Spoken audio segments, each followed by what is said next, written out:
pal naglong akhat singkaranaka nitsuanit lakat pang ansol nakyate ilhating ilakan syadya dang di Jerusalem akul bang in na akan kudi asang mikang tatap tukan pe sung salin apun nibo nang dut naglong hi kay taamon ni asin hipulay kanin sung sinlong nagya simlong hikalay pare nang matang tatlong hikaryan sisi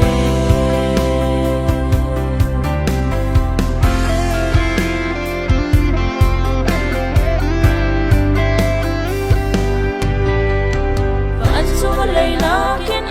saan daw ngay bantukin agot ng swamin ha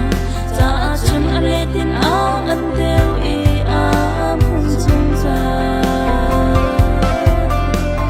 nisulit lakalat pang kansol nakyate ilhating inakan syadya